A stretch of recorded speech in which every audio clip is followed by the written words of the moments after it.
Assalamualaikum warahmatullahi wabarakatuh. Waalaikumsalam warahmatullahi Waalaikumsalam wabarakatuh. warahmatullahi wabarakatuh. Alhamdulillah wa syukrulillah la haula wa la quwata illa billah wa ala alihi wa sahbihi wa mawalah wa ba'd. Yang sama-sama kita hormati Ustaz Dr. Agus Sukaca. Insya Allah mudah-mudahan dirahmati Allah Ta'ala, Bapak dan Ibu segenap jamaah partisipan Golden Habit Forum yang setia membersamai kajian setiap Sabtu pagi ini, yang insya Allah mudah-mudahan semuanya dimuliakan Allah Ta'ala. Puji dan syukur hanyalah milik Allah SWT yang telah memberikan limpahan nikmat kepada kita, sehingga atas nikmatnya di ruang dan waktu yang Allah berikan ini kita dapat mengisi dengan kebaikan-kebaikan insya Allah. Dan semoga Allah ridho. Semoga kita termasuk orang-orang yang bersyukur atas nikmat tersebut. Amin. Salawat dan salam tercurah pada junjungan kita Nabiullah Muhammad Sallallahu Alaihi Wasallam. Bapak dan Ibu, alhamdulillah pagi hari ini senang sekali bisa berjumpa bertatap muka dengan Bapak Ibu sekalian pada Ustadz Agus Sukaca. Alhamdulillah dalam keadaan sehat semuanya. Dan pagi hari ini kita akan bersama-sama mendengarkan pencerahan kajian dari Ustadz kita di episode yang ke-117. Kita sudah panjang sekali episodenya, tidak terasa memang. Kita akan mendengarkan apa yang akan beliau sampaikan tentang waktu dini hari, gitu. Keistimewaan waktu dini hari dan diisi dengan amalan-amalan yang terbaik, diisi dengan amalan-amalan yang istimewa. Kita akan mendengarkan semuanya tentunya.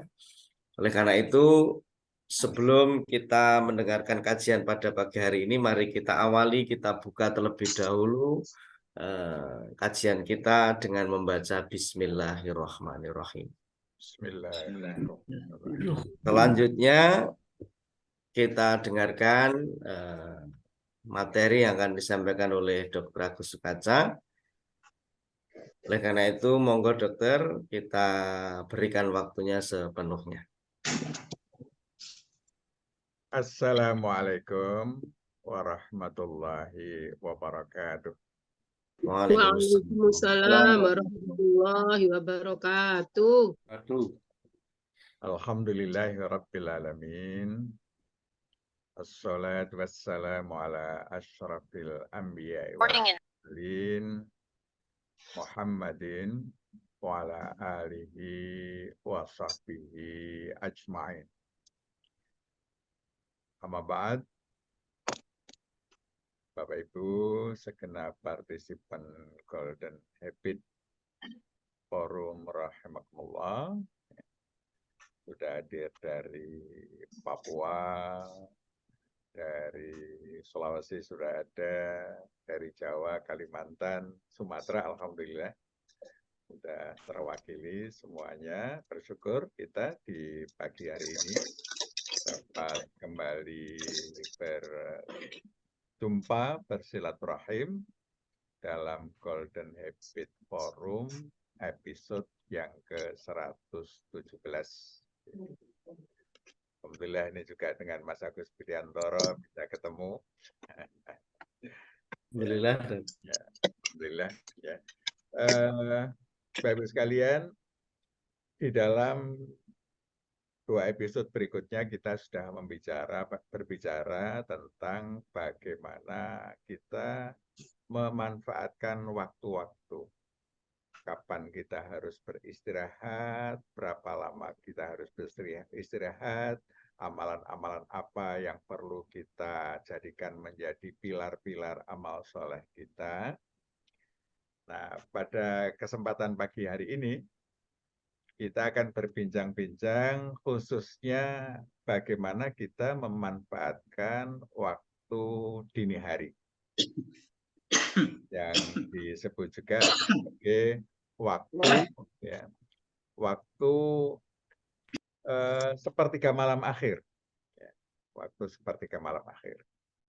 Jadi malam itu dibagi 3 bagian, sepertiga malam awal, sepertiga malam tengah, dan sepertiga malam akhir.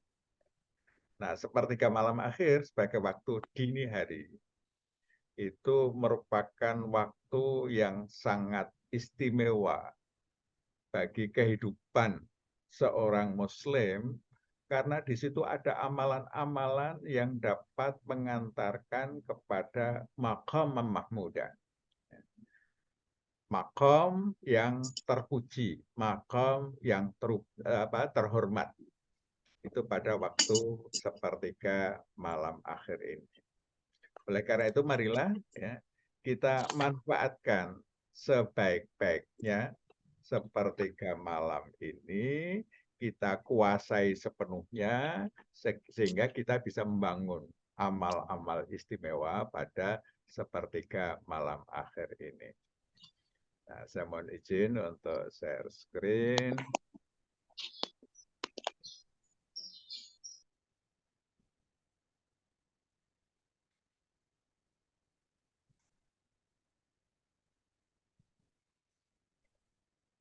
Jadi bagaimana kita bisa mendayagunakan waktu istimewa dini hari secara mudawamah dengan amalan terbaik. Nah, kita awali apa amalan terbaik dini hari. Sepertiga malam akhir itu amalan apa yang merupakan amalan terbaik. Tentu amalan terbaik itu apa yang diperintahkan Allah itu adalah amalan yang terbaik. Di waktu dini hari ini, Allah memerintahkan kita. Yang pertama, di dalam Quran surah Al-Muzammil, itu ada perintah yang luar biasa dari Allah Subhanahu wa Ta'ala. A'udzubillahi minasyaitonirrajim. Ya ayyuhal muzammil. Qumil laila illa qalila. Nisfahu awingkus minhu qalila. Auzid alaihi warattilil qur'ana tartila. Inna sanulqi alaika qawlan thaqila. Inna nasyi'atal laili ya asyaddu wat'an wa aqwamu qila.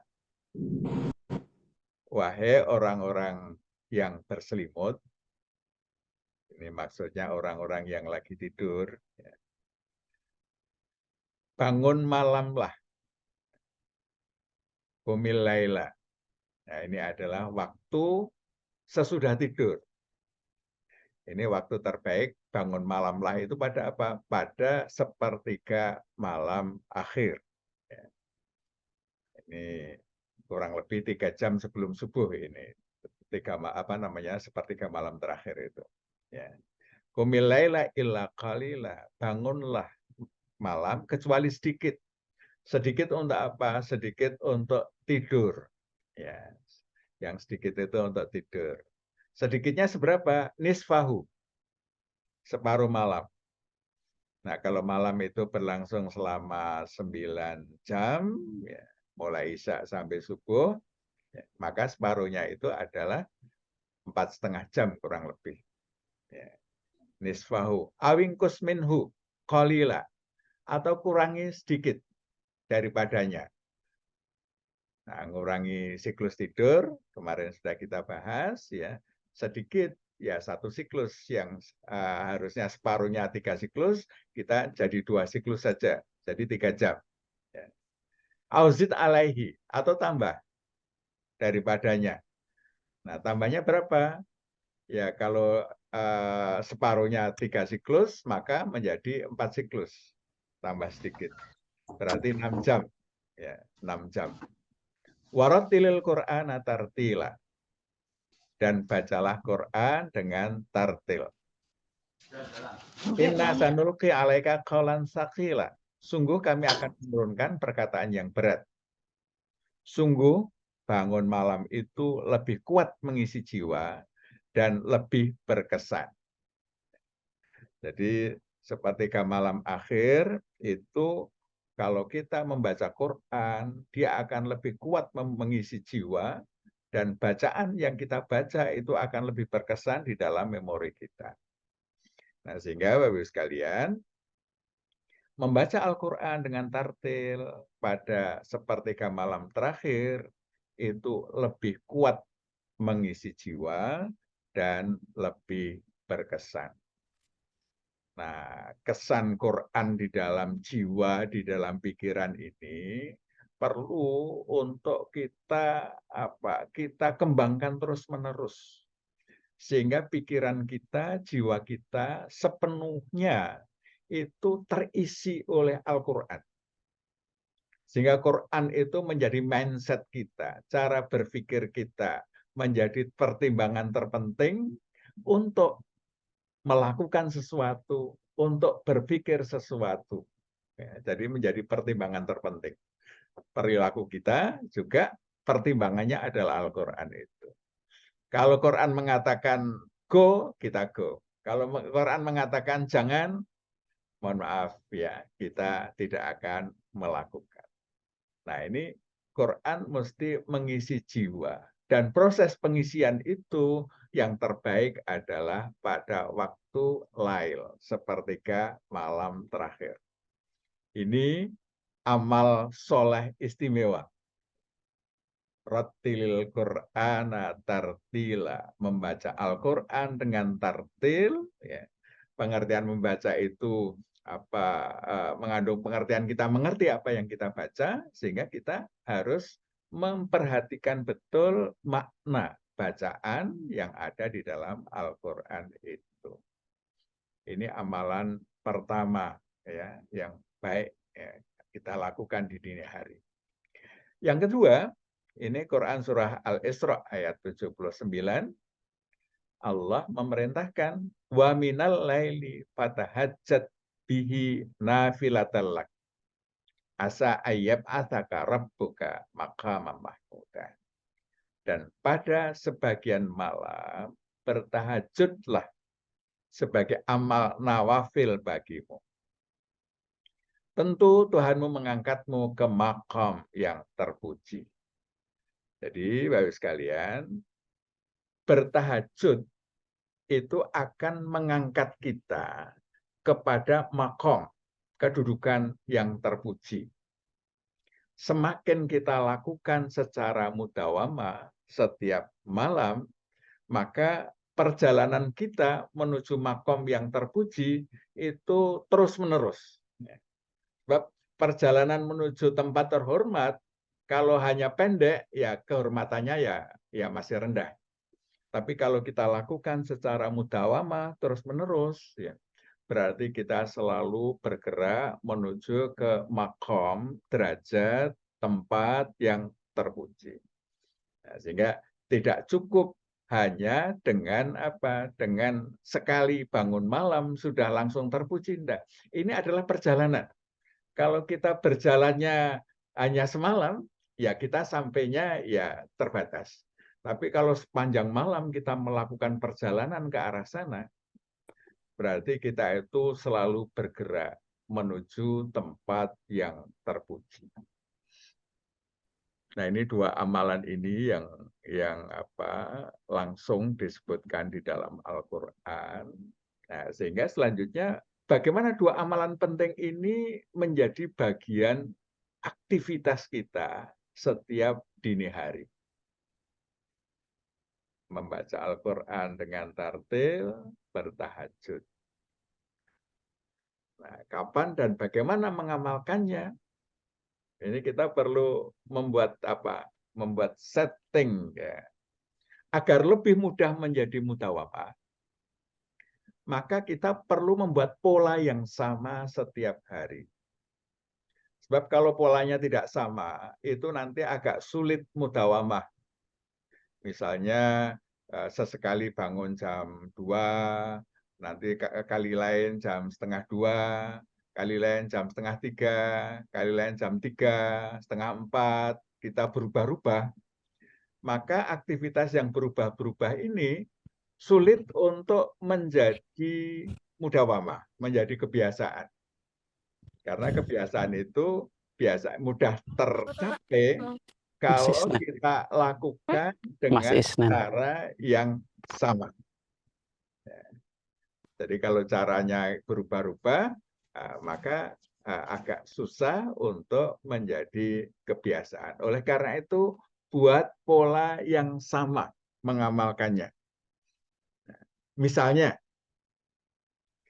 kita memilih bangun tidur jam 3. Misalnya, ya kita milih bangun tidur jam 3. Siapkan jam 3 kita bangun. Kemudian kita bangkit, kemudian kita berdoa bangun tidur, setelah itu kita minum air putih misalnya. Ini model pola yang bisa kita kembangkan. Karena kita bangun dengan minum air putih itu juga termasuk bagian cara kita menjaga kebugaran. Jadi jam 3 bangkit, doa, ya, bangun tidur, alhamdulillahilladzi ahyana ba'dama amatana wa ilaihi nusyur. Nah, setelah itu kita minum air putih. Setelah minum air putih, kita kemudian ke toilet, buang air kecil, bersuci. Nah, bersucinya ini boleh berwudu saja, mau mandi dulu juga bagus ya, karena menurut Dr. Muhammad Soleh itu mandi sebelum tahajud itu memberikan efek yang lebih kuat, lebih dahsyat ya. Jadi boleh mandi sebelum sebelum sholat tahajud. Ya. Kemudian habis itu ganti baju sholat. Ya, kita mau tahajud ya jangan pakai baju tidur lah, kita coba pakai baju yang memang kita peruntukkan untuk ya berjumpa dengan Allah, ya, untuk menghadap kepada Allah dalam sholat kita. Jadi perlu ganti baju. Nah, habis itu lakukan sholat tahajud. Bapak Ibu bisa memilih 4-4-3. Karena Rasulullah sholat tahajud ini paling banyak atau selalu 11 rakaat. Ya. Polanya bisa 4-4-3. Ini paling banyak dilakukan oleh Rasulullah Sallallahu Alaihi Wasallam. Tapi beliau kadang-kadang juga mengamalkan 2-2-2-2-3. Nah ini adalah pilihan. Ya, pilihan. Mau yang 4-4-3 boleh karena ada dasarnya dan itu merupakan amaliyah tersering Rasulullah, atau dengan cara yang lain yang diamalkan Rasulullah tidak ada masalah. Nah, setelah tahajud mungkin ada yang senang ngopi. Ya, kopi itu termasuk perangsang saraf pusat ya, sehingga kita bisa lebih lebih awas, lebih waspada, lebih bisa tidak ngantuk.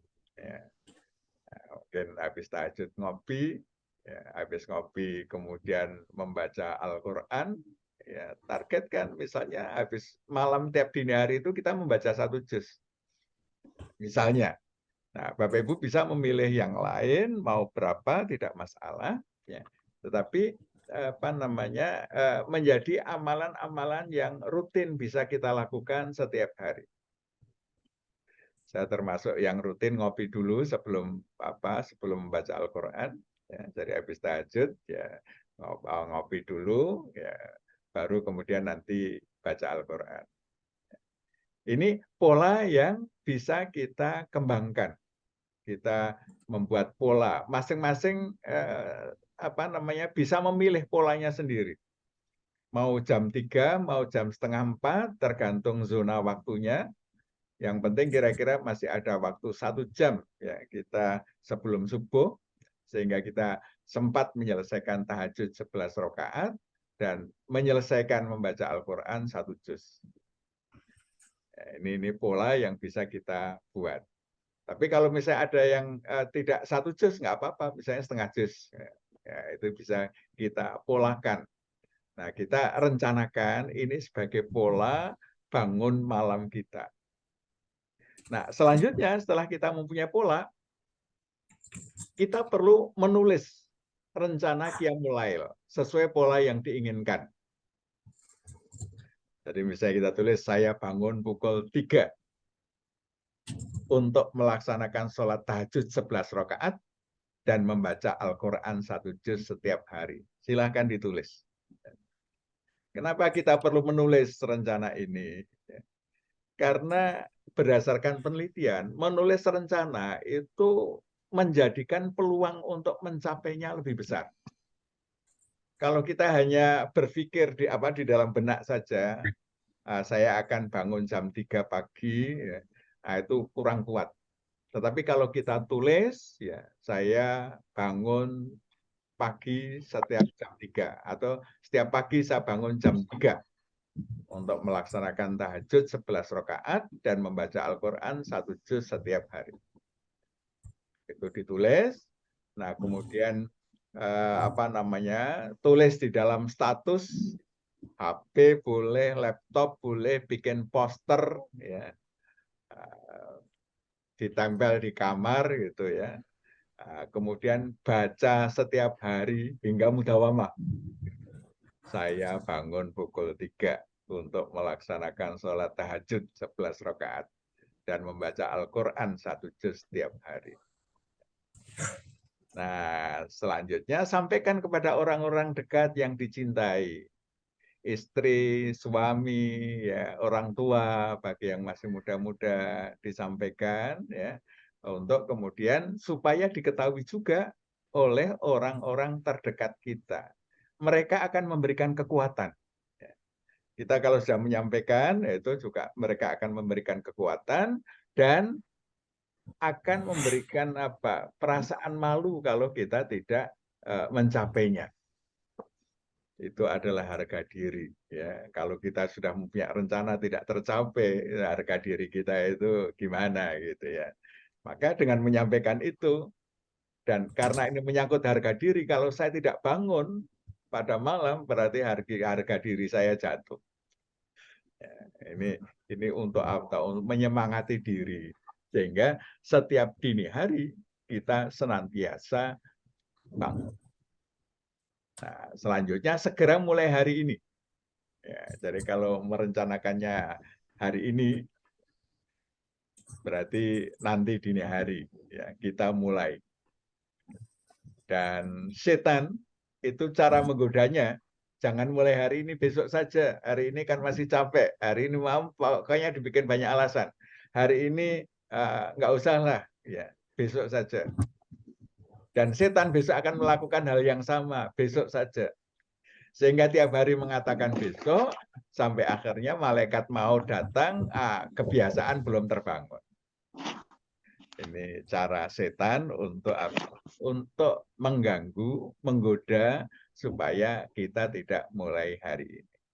Oleh karena itu, ya mari kita mulai hari ini. Ini khusus untuk yang belum mudawamah. Ya, yang sudah mudawamah tinggal dipertahankan, ya, dijaga, jangan sampai terganggu sampai kapanpun, sampai Allah memanggil kita. Nah, selanjutnya kalau kita sudah menetapkan kapan kita akan bangun, maka kita harus mengatur tidur hingga telah cukup istirahat sebelum bangun. Ya. Jadi kalau kita menetapkan jam 3 kita bangun, maka kita atur tidur supaya jam 3 itu kita betul-betul bangun. Ya. Dan badan kita sudah bugar. Karena ini rencana untuk sepanjang hayat, mudawamah, bukan hanya untuk sekali dua kali, maka kita harus memastikan bahwa tidur kita itu telah cukup. Ya. Tubuh kita telah menjadi bugar, sehingga dengan melakukan aktivitas bangun jam 3 ini, tubuh kita akan tetap fit sepanjang hari. Nah, tadi di dalam ayat Quran surah Muzammil itu pilihan kita, kalau kita memilih ya, istirahatnya hanya 2 siklus 3 jam, berarti tubuh kita belum cukup, perlu ditambah tidur siang. Ya. Nah, kalau kita sudah memilih yang 4 siklus 6 jam, insya Allah kita sudah cukup. Ya, siang tidak perlu tidur lagi. Ya. Tapi kalau masih separuhnya, ya ada baiknya ditambah tidur siang. Ini kita mengatur tidur ya, sehingga ketika kita menentukan waktu bangun, kita telah bugar ya, telah cukup istirahat kita. Nah, ini kalau 4 siklus tidur ya, berarti kita tidurnya 6 jam, ini harus jam 9 kita harus sudah berangkat tidur, sudah mulai tidur. Kalau kita 3 siklus tidur 4,5 jam, berarti jam 22.30 kita sudah mulai tidur. Ini menyangkut kebiasaan tidur kita, itu bergantung juga jam berapa kita mulai akan bangun malam. Sehingga kita bisa menentukan waktu istirahat kita dengan baik, sehingga cukup istirahat ketika kita bangun. Nah, kalau misalnya Bapak Ibu sekalian mulai tidur jam 12, jam 3 bangun, baru 3 jam untuk waktu tidur, ya sebenarnya belum cukup untuk keperluan tidur kita. Ya. Sehingga itu kalau dilakukan secara mudawamah terus-menerus, tentu tubuh kita tidak sanggup untuk jangka yang panjang. Nah, kita membangun kebiasaan ini, mempersiapkan tubuh kita mampu menjalaninya sepanjang hayat. Jadi sepanjang hayat, sehingga kita harus rencanakan sesuai dengan waktu ya yang kita pilih untuk bangun ya, dan tidur kita cukup ya, cukup. Ini yang mesti kita lakukan. Nah, Bapak-Ibu sekalian, nah, selanjutnya kalau kita sudah tidur cukup, ya kita sudah berangkat tidur sesuai dengan kebutuhan tubuh kita, ya misalnya jam 9 atau jam 10:30, gitu ya, kita sudah mulai tidur. Nah, proses pembentukan kebiasaan, ya, itu alurnya begini. Ya. Ya. Jadi kita mulai berpikir bangun setiap dini hari jam 3. Jadi ketika kita sudah punya rencana bangun setiap jam 3 dini hari untuk melakukan sholat tahajud dan membaca Al-Quran. Nah, pikiran yang kemudian kita tuliskan, kita beritahukan kepada orang-orang tercinta kita, ya, itu akan direkam oleh otak kita, ya, yang membuat file rekaman rencana bangun setiap dini hari. Jadi di otak kita itu sudah ada file rencana bangun setiap hari pada waktu jam 3.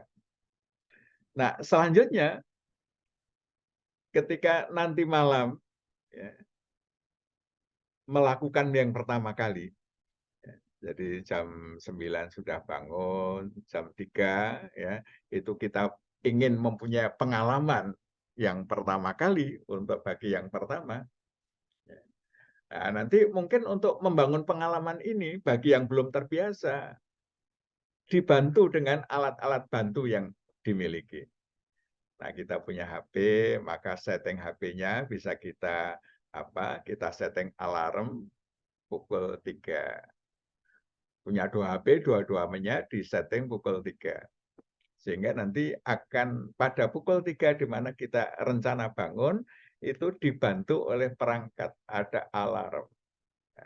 Nanti begitu alarm bunyi, kita terbangun, maka kita harus segera bangkit.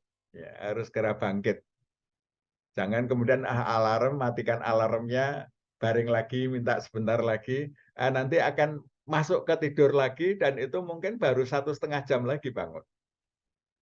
Sehingga begitu bangun, udah langsung laksanakan, ya bangun, membaca Alhamdulillahilladzi ahyana ba'dama amatana wa ilan nusyur. Ya. Kemudian sudah disiapkan air putih sebelumnya, segelas air putih, minum, glek-glek gitu ya.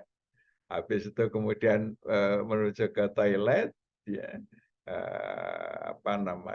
ngurangi beban, kemudian bersuci. Itu ketika itu dilakukan malam, nanti ada pengalaman pelaksanaan dari apa yang direncanakan. Nah, pengalaman itu akan disimpan ya di dalam file bangun pagi dini hari di otak kita. Jadi otak kita itu sudah punya file bangun pagi, bangun dini hari setiap jam 3. Nah, ini file ini sudah dibuat di dalam otak kita.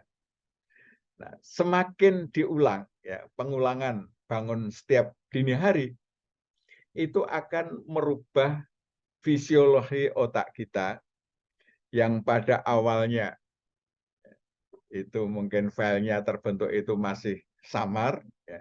Tapi begitu diulang terjadi perubahan fisiologi, ya, semakin sering, semakin lama pengulangannya, ya, maka perubahan itu semakin kuat.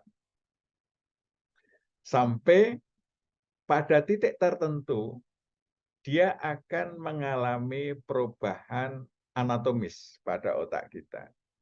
Jadi otak kita itu sudah ada bagian yang mengatur bangun malam, bangun dini hari setiap jam 3. Itu sudah ada file yang mengatur ke sana. Dan itu kalau sampai perubahan anatomis, artinya dia sudah menjadi habit. Jadi kendalinya berada di otak bawah sadar kita. Jadi nggak usah dipikir, nanti kalau sudah dikendalikan oleh otak bawah sadar, tiap jam 3 pasti bangun. Ya, tiap jam 3 pasti bangun. Ini memang memerlukan perjuangan yang perlu konsisten. Ini sampai perubahan anatomis itu kurang lebih memerlukan waktu sekitar 3 bulan, 90 hari. Jadi kalau kita berhasil memaksakan diri bangun jam 3 setiap hari, maka itu nanti otomatis akan kita lakukan setiap jam 3 hari kita akan terbangun. Dan rekaman pola aktivitas ya itu akan juga dikendalikan oleh bawah sadar kita, sehingga sebelum tidur kita sudah menyiapkan air putih di samping tempat tidur, mungkin ada meja di situ, sudah kita siapkan, begitu bangun kita berdoa, minum air putih, kemudian ke toilet, dari toilet ganti baju, tahajud, ngopi, kemudian kita baca Quran. Ini pola ini akan terstruktur, ya, terstruktur, dan nanti insya Allah ini akan menjadi amalia-amalia yang sulit ditinggalkan. Sesuatu yang sudah menjadi habit itu lebih sulit meninggalkannya daripada mempertahankannya. Jadi kalau amal istimewa ini menjadi habit, maka otomatis pasti kita lakukan setiap malam ketika kondisi tubuh kita dalam keadaan normal-normal saja. Kalau dalam keadaan sakit, harus dirawat di rumah sakit, ya. Kemudian kondisinya tidak nyaman, kita tidak bisa melakukan, itu sesuatu yang memang lumrah terjadi. Tetapi berita gembiranya, kalau misalnya karena uzur kita tidak mampu melakukan, maka status kita adalah seperti kebiasaan kita sebelumnya. Jadi sudah terbiasa bangun malam, karena sesuatu hal tidak bisa, misalnya karena sakit, maka status kita adalah status bangun malam. Ini yang istimewa. Jadi Bapak sekalian, kalau ini sudah menjadi kebiasaan kita, menjadi habit kita, maka amalan malam itu sudah berkembang menjadi amalan terbaik. Hadis dari Ibnu Majah, iklafu minal amali matutiqun. Lakukan dari amal-amal apa yang mampu kamu lakukan. Fa'inna khairul amali atwamuhu wa inqal. Sesungguhnya sebaik-baik amal adalah yang paling mudah wafat, meskipun sedikit. Ya, paling mudawamah ini artinya apa? Artinya sudah menjadi kebiasaan, sudah menjadi habit yang kita lakukan terus-menerus. Dan kalau sudah menjadi habit, maka insya Allah ini adalah long lasting, akan berlangsung terus-menerus ya. Sepanjang hayat kita, itu akan kita amalkan terus sampai Allah memanggil kita. Inilah ya Bapak Ibu sekalian, bagaimana kita bisa membangun ya, memanfaatkan dini hari sebagai prime time kita, sehingga marilah jangan sampai dini hari itu terlewat ya, karena pola aktivitas kita yang keliru. Ini waktu istimewa. Kalau kita tidak bangun, kita tidak bisa meraih keistimewaannya. Oleh karena kita perlu menata aktivitas yang lain supaya waktu yang istimewa ini tidak terlewat untuk hal-hal yang tidak istimewa. Seperti untuk tidur misalnya. Untuk tidur itu tidak istimewa karena istimewanya tidur itu akhir sepertiga malam awal sampai awal sepertiga malam akhir. Itu tidur menjadi amalan istimewa. Tapi setelah itu yang istimewa bukan tidur, yang istimewa adalah ya kita tahajud, kita membaca Al-Qur'an, itu menjadi amalan yang istimewa. Mudah-mudahan kita semua dapat menjadikan ya dini hari sebagai waktu kita beramal dengan amalan istimewa. Artinya kita dalam kesadaran penuh. Demikian Bapak Ibu sekalian, terima kasih atas perhatiannya, mudah-mudahan bermanfaat. Hadanallah ikum ajmain, nasrum minallah fathun qarib. Assalamualaikum warahmatullahi wabarakatuh. Waalaikumsalam warahmatullahi wabarakatuh. Terima kasih dokter. Kajian yang luar biasa, tetapi memang ini menjadi satu hal yang tidak boleh berhenti untuk diperjuangkan, karena memang challenge-nya luar biasa bangun di sepertiga akhir itu. Tantangan dan kendalanya begitu istimewa juga, dokter. Sehingga mudah-mudahan ini menjadi satu hal stimulan untuk kita berkomitmen memudawamahkan apa yang tadi beliau sampaikan. Bapak Ibu, kita sudah mendengarkan bagaimana keistimewaan sepertiga akhir, kemudian apa yang harus kita kerjakan, pola mengerjakannya bagaimana, tadi sudah dijelaskan dari awal hingga akhir, sampai kemudian kita tergambar peta jalan tersebut. Nah, karena itu mungkin masih ada yang ingin disampaikan, tentunya Bapak Ibu mungkin sebagian ada yang sama seperti yang mungkin saya pikirkan bahwa ini harus diperjuangkan begitu, karena ada satu kalimat at the first you make habit, at the last habit make you, begitu kira-kira. Jadi di awal kita menciptakan, membentuk sebuah kebiasaan, dan di akhirnya kebiasaan yang akan membentuk diri kita. Saya kira siklus tadi menggambarkan tentang kalimat itu. Nah, karena itu monggo kepada Bapak dan Ibu dipersilahkan untuk memberikan tanggapan dan responnya. Disilahkan. Assalamualaikum warahmatullahi wabarakatuh. Waalaikumsalam warahmatullahi Terima kasih Ustadz Agus dan juga Pak Agus. Ini ada pengalaman aja waktu kami hidup, waktu kami di pedalaman. Jadi ada yang membedakan antara salat tahajud dan salat hajat. Jadi salat hajat itu dilakukan tidak kenal waktu. Hanya satu ketika saya diundang habis maghrib salat hajat untuk keselamatan orang menaik haji. Itu pengalaman. Jadi dia membedakan antara tahajud, hajat, dan qiyamul lail. Pertama.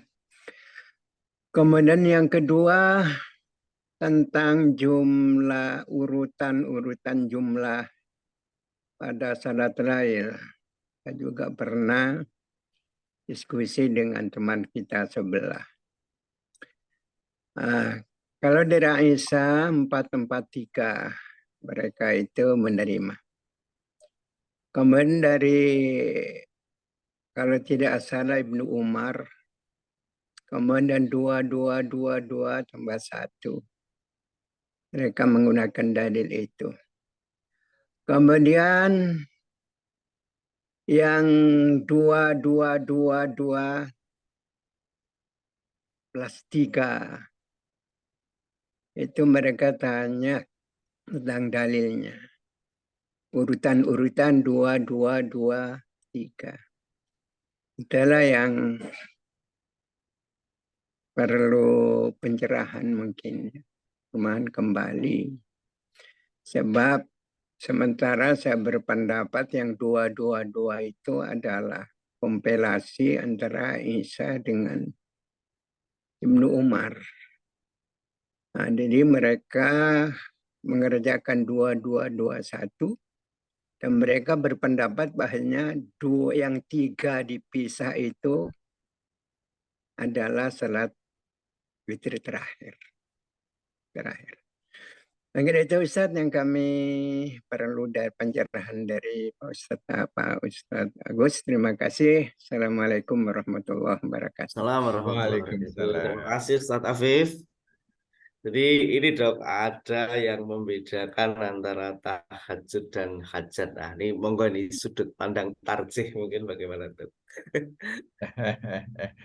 Iya, ini mungkin yang sebaiknya menjawab yang dari tarjih ini ya untuk pilihan-pilihan itu. Nampaknya untuk sholat hajat itu di Muhammadiyah kurang dipopulerkan. Ya. Termasuk Mas Arce juga tidak mempopulerkan sholat hajat. Ya. Sholat-sholat yang lain, sholat-sholat tatawu yang lain yang ditarjihkan itu di dalam putusan tarjih terakhir itu sudah cukup banyak ya. Kalau kita bisa memudawamakan yang tarjih sholat lail, kemudian ada sholat duha, kemudian ada rawatib ya. Tahiyatul masjid ya, itu yang sudah nggak ada ikhtilaf di Muhammadiyah. Menurut saya kita bisa membiasakan itu sudah sangat luar biasa ya, sudah sangat luar biasa. Nah, mungkin nanti yang dari tarjih bisa memberikan penjelasan tentang itu. Saya lebih berorientasi bagaimana kita membiasakan dari amalan-amalan utamanya yang di tarjih sudah dibuat. Jadi kalau tarjih sudah membuat tuntunan, ya mari kita coba mengamalkan. Nah, sementara masalah ikhtilaf, ya, bagaimana pengamalan-pengamalan yang ada tanawuknya, ada keberagamannya, beragam. Ya, kita tinggal milih. Kalau yang beragam itu semua ada dalilnya, kita tinggal pilih. Ya. Tapi kalau ada yang lebih kuat, tentu kita memilih yang kuat. Jadi 443 ini nampaknya digunakan oleh tarjih sebagai pilihan yang dengan dasar yang paling kuat, meskipun Nabi juga melakukan dengan cara yang lain. Saya kira itu mungkin jawaban saya, Ustadz Afif. Jadi untuk yang ikhtilaf biar tarjih nanti yang melakukan kajian-kajian. Nah, proses pembiasaan di dalam forum ini adalah forum Golden Habit lebih ke arah bagaimana mengamalkan sesuatu yang memang sudah terverifikasi itu menjadi amalan-amalan penting yang dicontohkan oleh Nabi kita. Ngaten, ya. Jadi dokter, terima kasih. Jadi pada intinya bagaimana kemudian memudahkan amalan-amalan yang sudah tervalidasi, terverifikasi, sebagaimana yang sudah dirumuskan di tarjih, tentu ikhtilaf-ikhtilaf yang ada menjadi ranahnya tarjih untuk menjelaskan lebih detail gitu, agar semuanya terpimpin dengan baik. Begitu Ustadz Afif, terima kasih atas pengalamannya. Sama mungkin di beberapa tempat juga terjadi begitu Ustadz. Jadi masih ada yang membedakan mana hajat, mana tahajud, mana qiyamul lail dan sebagainya. Jadi itu ranahnya tarjih. Monggo kepada Bapak Ibu yang lain. Saya boleh? Silakan Ustadz Nana Setia Laksana. Terima kasih, Dok. Pertanyaan saya, adakah doa-doa khusus pas bangun tidur gitu yang harus didawamkan? Demikian. Terima kasih. Assalamualaikum warahmatullahi wabarakatuh. Waalaikumsalam warahmatullahi wabarakatuh. Monggo dokter. Kalau yang apa namanya, yang sering kita mendengarkan ajarannya itu kan kalau kita berangkat tidur, doa khususnya Bismika Allahumma ahya wa bismika amut. Ya. Kalau bangun tidur, Alhamdulillahilladzi ahyana ba'dama amatana wa ilaihin nusyur. Ya. Ini menurut saya doanya kok sudah bagus ya kalau itu kita sudah mudawamah. Setiap kita tersadar dari tidur ini kita membaca itu, menurut saya kita sudah bangun dengan kesadaran, ya, kita bersyukur kepada Allah, ya, kita dibangunkan setelah kita mengalami kematian sesaat, ya, karena pikiran kita tidak dalam kendali kita dalam keadaan tidak sadar, ya. Nah, kemudian disadarkan oleh Allah, kita bersyukur, ya, dibangunkan, maka bangun itu mesti digunakan untuk hal-hal yang positif, ya. Jadi menurut saya dengan doa itu sudah sangat sangat bagus sekali, ya. Begitu Ustadz Nana Setia Laksana. Terima kasih, Dok. Terima kasih. Demikian, monggo masih ada dari Bapak Ibu yang lain.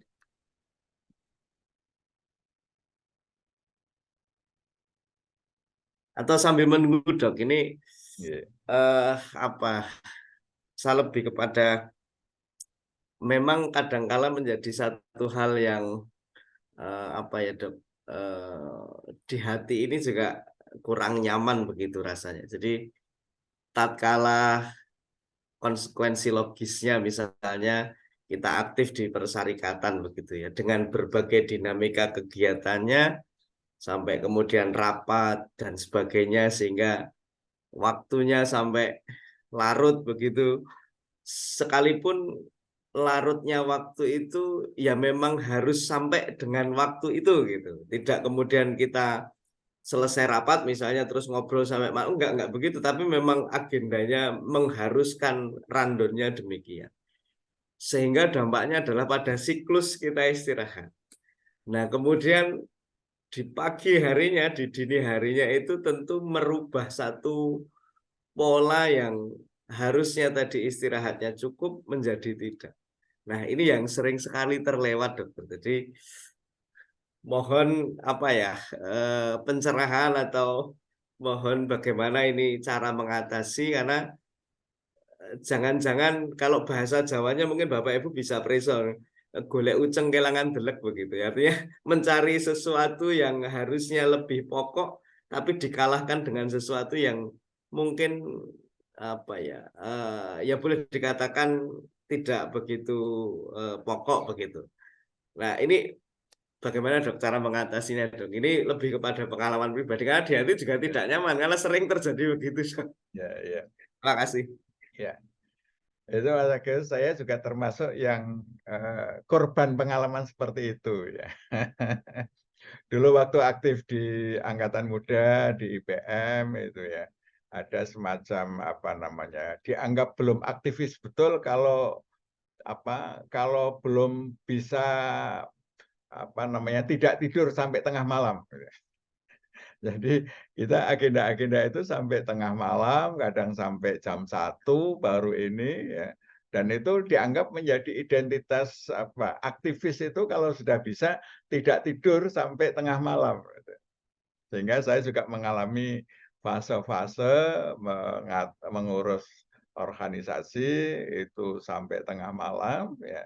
Kemudian kita tidurnya sudah lewat tengah malam. Akibatnya apa? Jangankan tahajud, ya. Subuh saja kita terlambat, ya, itu terlambat. Nah, inilah yang pengalaman-pengalaman masa lalu yang menurut saya perlu kita rekonstruksi sehingga kita bisa melakukan aktivitas itu sesuai ritme biologis. Ya. Saya pernah ceritakan bahwa di PWM Kaltim itu dulu biasanya kalau rapat Ba'da Isya itu baru rapat. Ya, Ba'da Isya karena sholatnya di rumah masing-masing, datang kadang-kadang jam 8 baru ngumpul, mulai rapat. Ya. Nanti selesainya jam 10 bisa selesai itu sudah termasuk luar biasa. Kadang-kadang bisa sampai jam 11, kadang-kadang bisa sampai jam 12.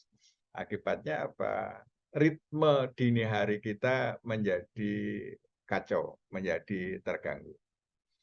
Nah, sehingga kita sepakati, ayo kita rubah, ya, kita rubah untuk apa? Rapatnya jangan habis Isya, ditarik rapatnya ba'da asar. Ya. Jadi asar rapat, diharapkan maghrib selesai. Nanti jadi asar diawali dengan jamaah bersama di masjid, ya kemudian nanti lanjut rapat, maghrib jamaah di masjid juga, jadi dapat 2 jamaah. Nah nanti kalau selesai, alhamdulillah. Kalau misalnya belum selesai, maksimal sampai Isya. Ya, setelah Isya, ya kita sholat jamaah, terus masing-masing pulang ke rumah masing-masing, sehingga tidak mengganggu ritme dini hari kita.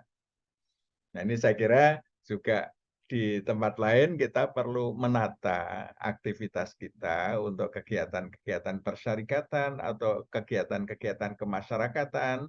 Kalau bisa jangan menggunakan waktu Ba'da Isya. Kadang-kadang ya agak-agak susah ya.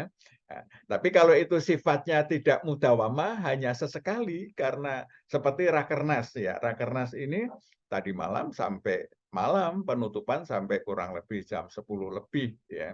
Nah, masih ada. Nah, untuk kegiatan-kegiatan yang sifatnya opsional, tidak menjadi kegiatan rutin, masih bisa dimaklumi. Tetapi kita harus melakukan kompensasi sesudahnya. Ya, kalau selama Rakernas itu istirahatnya kurang, nanti selesai Rakernas kita perlu recovery. Sehingga polanya kembali seperti pola semula. Jadi mungkin demikian ya Mas Agus ya. Nah, kita perlu tata kegiatan-kegiatan persyarikatan kita untuk yang sifatnya rutin. Kalau bisa habis Isya itu kita sudah nggak ada kegiatan. Ya, untuk hal-hal yang sifatnya rutin. Tapi yang opsional, misalnya mengumpulkan orang se-Indonesia itu kalau kita nggak menggunakan waktu itu, nah itu biayanya menjadi mahal sekali, ya mahal sekali. Karena apa? Memperpanjang hotel dan lain sebagainya. Nah ini yang sifatnya opsional, kadang-kadang sesekali, menurut saya masih bisa kita pilih, tetapi bukan untuk aktivitas harian kita. Ngaten. Ya. Siap, dokter. Jadi memang ini dok, kita berusaha, bapak-bapak yang lain dan ibu-ibu semuanya partisipan Golden Habit, memang ini menjadi satu apa ya, kadangkala pola-pola yang tadi diceritakan dokter dan menjadi pengalaman saya pribadi itu memang sering terjadi di tempat kita sebagai konsekuensi kita aktif di persyarikatan. Tapi tentu ada satu ikhtiar tadi disampaikan. Bagaimana kalau kemudian dalam kegiatan besar, apakah itu rakerda, apa itu rakerwil, apakah itu rakernas begitu. Mungkin pola-pola rundown di jadwal yang kemudian disisipkan amaliah-amaliah yang istimewa itu perlu menjadi kebiasaan gitu. Misalnya dalam rundown itu ditulis dengan qiyamul tetap dicantumkan, kemudian tilawah dicantumkan dan sebagainya. Saya kira itu juga bagian dari ikhtiar untuk tetap menjaga amaliyah di dini hari itu tetap mudawamah. Dan itu harus menjadi komitmen memang bersama dan harus disepakati bersama. Saya kira ngoten gitu, itu menjadi pola saya kira. Saya kira benar, ya. Jadi perlu dipolakan di dalam aktivitas persyarikatan. Jadi kalau misalnya membuat rundown acara, ya usahakan ya kalau Ba'da Isya masih ada acara, jangan lebih jam 10 misalnya. Sehingga diagendakan misalnya selanjutnya Qiyamul Lail dijadwalkan. Jadi semua peserta musyawarah, itu pada malam itu bangun bareng untuk qiyamul lail, ya, kumpul di musola atau di masjid yang ada, sehingga aktivitasnya itu aktivitas dini hari itu terstruktur di dalam agenda-agenda resmi persyarikatan. Nah, dengan Jangan lebih dari jam 9, Dok. ya misalnya jam 9 atau maksud jangan sampai jam 10 lah, jam 9 kalau ya. Jam 9 Iya. lebih bagus lagi kalau itu memungkinkan ya. Sehingga apa namanya tidak merubah ritme biologis aktivitas kita di dalam acara-acara kita tetap ya. Justru memanfaatkan dini hari itu lebih bagus daripada yang sore menjadi malam ya, sampai malam ya. Jadi misalnya selesai jam 9 tidur, nanti agenda dilanjutkan dini hari untuk tahajud dan baca Quran, habis subuh bikin acara. Sekarang kan nggak pernah habis subuh ada acara.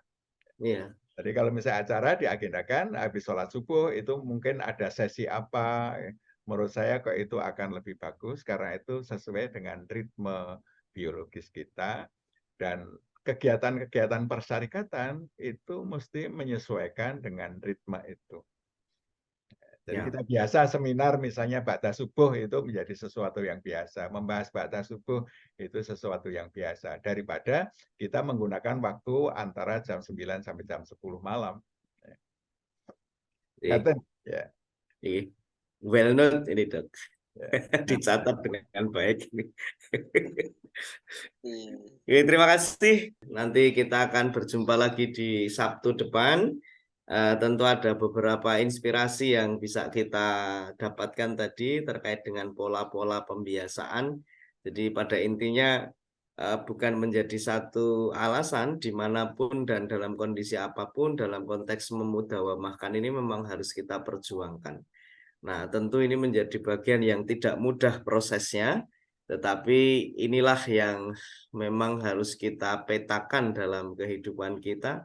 Sekalipun fase-fase di mana fase yang tidak benar itu pernah kita alami dan mungkin saat ini pun masih terjadi dalam diri kita, tetapi pada fase tertentu kita harus memilih dan menentukan, menyalakan tombol nyala padam kita untuk memilih amalan yang terbaik. Saya kira demikian Bapak Ibu. Terima kasih Dr. Agus Sukaca dan Bapak Ibu semuanya. Mari kita akhiri forum kita pada kesempatan pagi hari ini dengan membaca hamdalah bersama-sama. Alhamdulillah.